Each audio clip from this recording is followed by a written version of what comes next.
everyone. This is Melinda from EPIC. I'm here today with Ben Wilkins, who is going to tell us a little bit about his project on lifelong education and pain associated with osteoarthritis. Ben, would you please introduce yourself? Yeah, thank you very much, Melinda. So I'm Ben. I'm the co-founder and CEO of Good Boost, which is a social enterprise working in musculoskeletal conditions. My background is as an osteopath and an MSK researcher. I'm also an MSK clinical champion for reverse arthritis and completing a fellowship researching the role of gamification for older adult rehabilitation. That's amazing. Well, could you tell us a little bit about your project?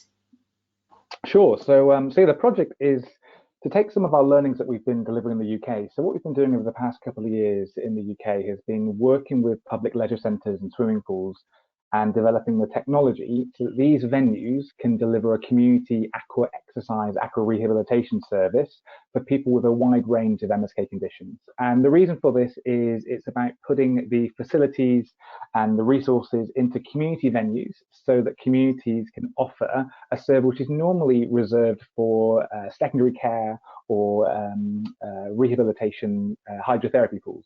So it's all about how do you use existing community assets so they can do more for community health. And what this project is about is taking those learnings and testing them in different European countries to see if the learnings are transferable, but also what needs to be adapted from a language, a cultural point of view to make sure that they are as adopted as well in other nations as they have been in the UK, to ultimately see how they can scale beyond Europe as well. So you received a grant for this project in November 2020. What results or what outcomes have been achieved since then? So the very start of the project is the setup phase. It's the going out and working with the pain associations that we're working in partnership with in Italy, Kosovo, and the Ukraine to identify the right venues in the communities that have swimming pools on site.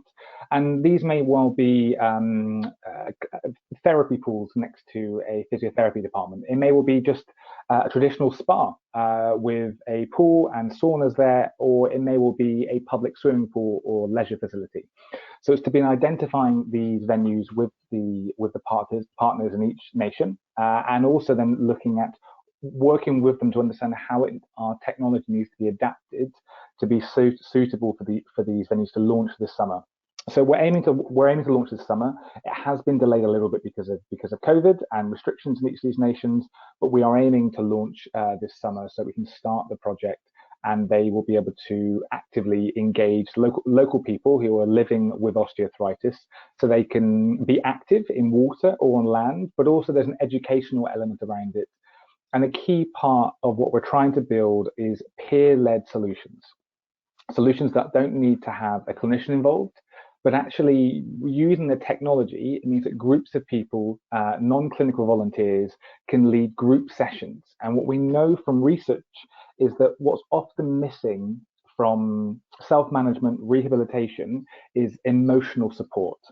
The practical things are usually there. What are the right exercises, how often to do them, how long to do them for, which equipment to use. That's quite standard within all kind of physiotherapy, rehab exercise. What's often missing is that emotional component, that true community component. And what we're hoping through this project is we can work out what are the key elements that create those really well-led, peer-led solutions. That definitely sounds like a very ambitious plan. Do you have any learnings that you can share with us already on doing this sort of project and increasing knowledge, increasing awareness on pain associated with osteoarthritis? Yeah, I mean, we haven't been able to launch, as I mentioned, in the 3 European nations yet, but we have been running Good Boost in the UK. We're just actually relaunching now after leisure centres were closed for quite a while because of multiple lockdowns. But some of the key learnings are that real barriers for people living with long-term health conditions, living with conditions like arthritis, osteoarthritis, is that the moment there is too much friction to engage in self-management, it means that people just don't engage. The way to make sure self-management takes place is to create frictionless services. That means that they're effortless to join into, minimal cost to take part in, don't need long registration or waiting times to be able to sign up to something.